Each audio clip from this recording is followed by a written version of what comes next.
Hola, hola chicos. Si estáis cursando bachillerato, la asignatura de química y queréis aprender a determinar la fórmula empírica y fórmula molecular de una sustancia, este es vuestro ejercicio. Vamos a trabajar con un gramo de una sustancia que solo posee carbono, hidrógeno y nitrógeno. Es una sustancia orgánica. Vamos a suponer que por tratarse de tres no metales, esta sustancia es de qué naturaleza covalente y podremos hablar de moléculas. Hemos quemado un gramo de esta sustancia y hemos obtenido un rendimiento en CO2 y en agua. Además, sabemos ese gramo de gas qué volumen ocupa en unas determinadas condiciones.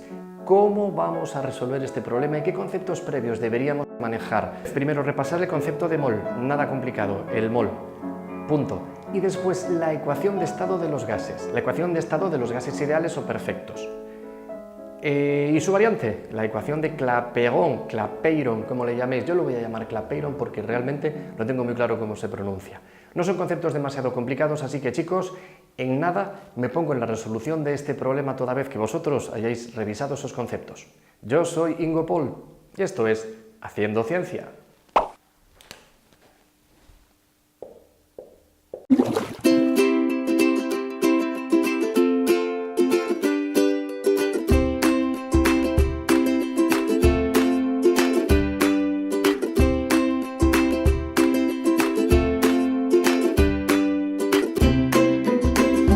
Haciendo Ciencia.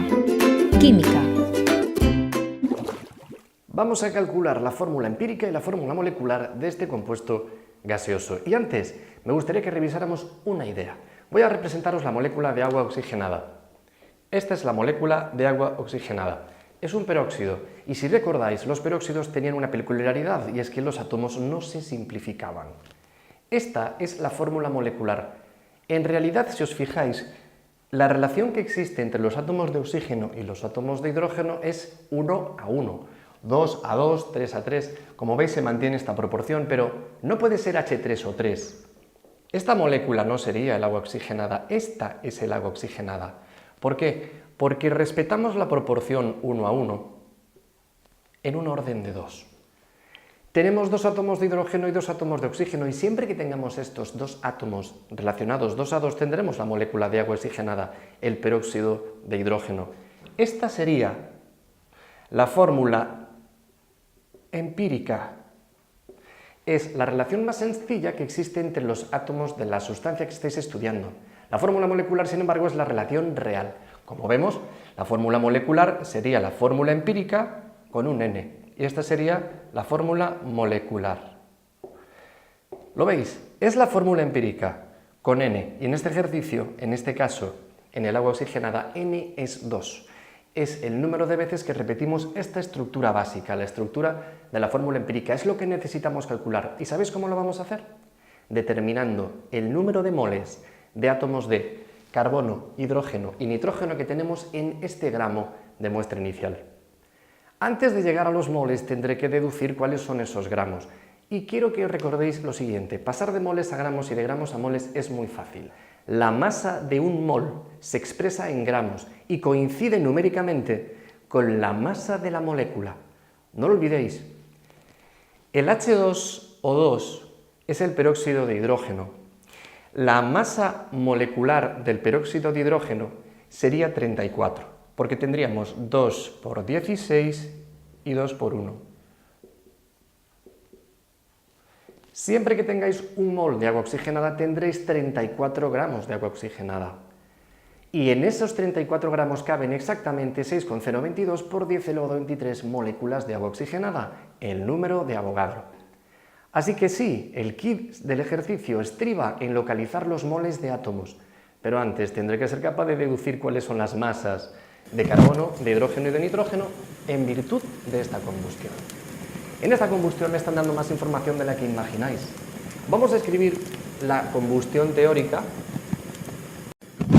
Si hacemos la combustión de este compuesto orgánico, lo que vamos a obtener es CO2, agua y óxidos de nitrógeno, pero si os dais cuenta, de él no me proporcionan datos en absoluto. De quienes me proporcionan datos son del carbono y del dióxido de carbono y del agua, y por lo tanto podemos seguir la pista al carbono y al hidrógeno de nuestro compuesto. ¿Por qué? Fijaos bien, todo el carbono de mi compuesto objeto, del que queremos determinar, aparece en el CO2, y todo el hidrógeno de mi compuesto aparece en el agua. Así que en el momento en que yo sepa de este gramo de compuesto con cuánta masa contribuye el carbono, con cuánta masa contribuye el hidrógeno, por simple resta, el resto, la masa restante hasta completar mi gramo, me lo proporcionará el nitrógeno, así que lo voy a hacer de una manera muy sencilla. Gracias a que todo el carbono aparece en el CO2, yo puedo establecer una relación. Vamos a escribir las masas moleculares del CO2 y del agua. No perdáis de vista lo siguiente.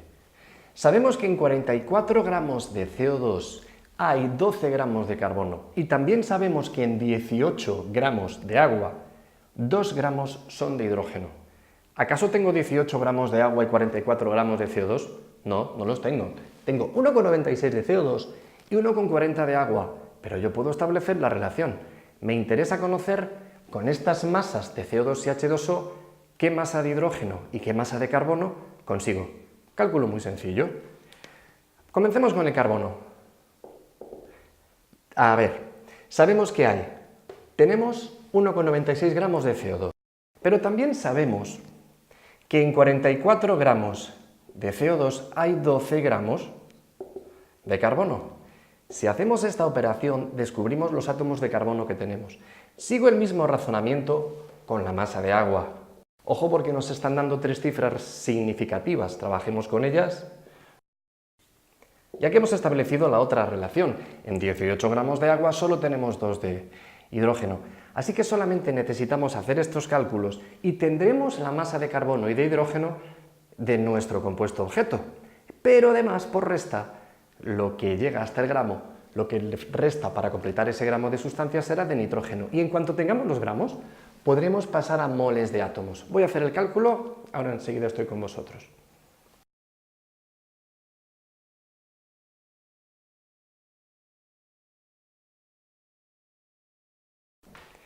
Pues ni más ni menos estas son las masas que hemos obtenido de carbono, 0,5345 de carbono, 0,1556 de hidrógeno. Como veis, he sumado para ver en la contribución total de mi gramo cuánto es de nitrógeno por resta. Estas cantidades que ahora tengo aquí, estos gramos y estos gramos, son los que me interesan ahora para poder resolver el resto del ejercicio.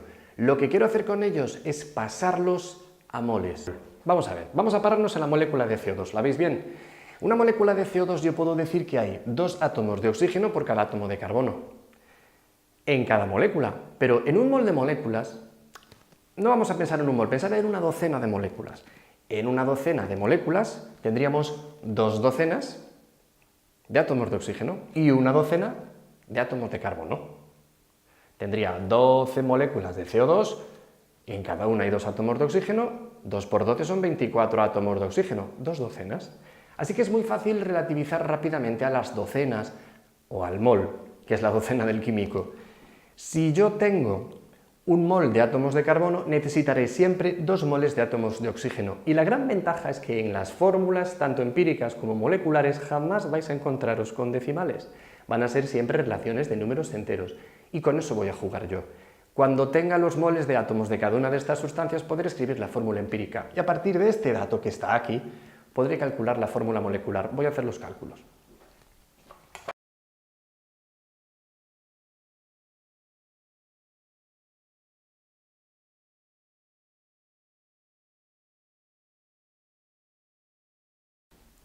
Pues ya tenemos las cantidades que queríamos. Tenemos los moles de átomos de nitrógeno, de carbono y de hidrógeno. ¿Cómo lo he hecho? Os voy a explicar pormenorizadamente, pues por ejemplo en el caso del hidrógeno. Sé los gramos de hidrógeno que tengo, pero también sé que un mol de átomos de hidrógeno pesa 1 gramo. Voy a la tabla periódica y descubro que la masa atómica del hidrógeno es de 1 unidad de masa atómica, así que la masa de un mol de hidrógeno es 1 gramo. ¡Ojo! Masas atómicas. No me pongáis en el oxígeno, bueno, aquí no hay oxígeno, no me pongáis en el nitrógeno N2. El nitrógeno N2 es una molécula, no tiene nada que ver con los átomos de nitrógeno, estamos hablando de átomos. Estas cantidades que veis aquí son las que a mí de verdad me interesan. Y ahora voy a hacer lo siguiente, voy a relacionar cantidades. ¿Qué es relacionar en física, en matemáticas? Es dividir. Voy a establecer qué relación existe entre los átomos de nitrógeno, carbono e hidrógeno, fijándome siempre en el más pequeño. Y este es el más pequeño, ¿lo estáis viendo? El nitrógeno es el que en menos cantidad en moles está. Así que lo que voy a hacer es relacionar al carbono frente al nitrógeno y al hidrógeno frente al nitrógeno. Lo hago enseguida.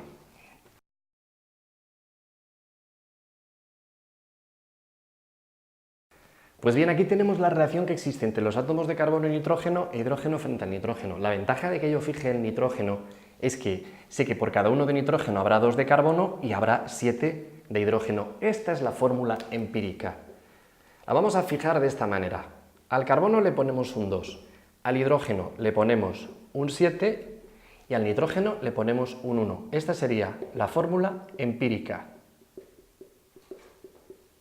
¿Por qué la llamamos fórmula empírica? Porque la hemos determinado en la práctica a partir de los datos que teníamos.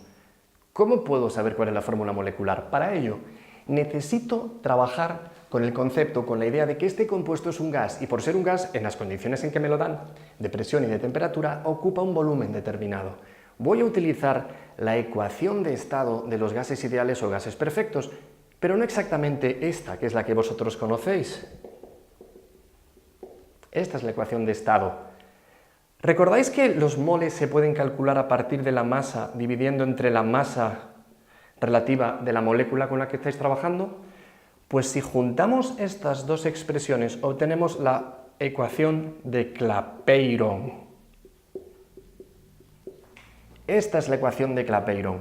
Y esta ecuación me va a venir muy bien. ¿Por qué me va a venir muy bien? Porque yo necesito conocer cuál es la masa relativa de mi molécula.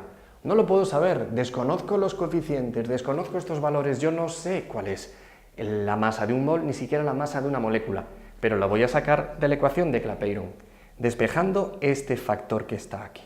Ahora lo veréis.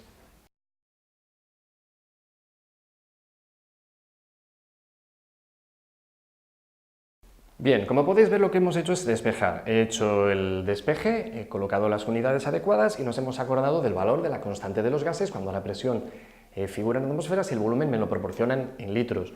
Me proporcionaban el volumen en litros, era medio litro, la presión es de una atmósfera. Bien, ubicando los datos he obtenido esto es lo que pesa una molécula, así que la masa de la fórmula molecular tiene que ser la que estáis viendo aquí. Realmente, para conocer cuál es la fórmula molecular, para saber la masa de la fórmula molecular, será la masa de la fórmula empírica multiplicada por n veces lo que pese la fórmula empírica. Acabamos de calcular cuál es la fórmula molecular.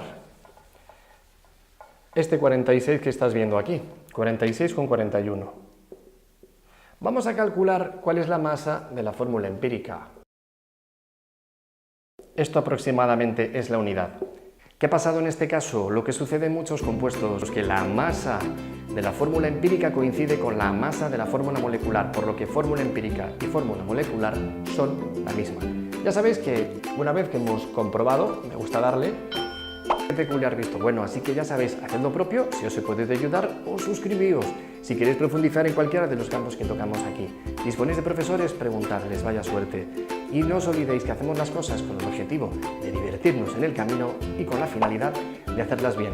Cuando queráis, volvemos a vernos haciendo ciencia. Hasta pronto.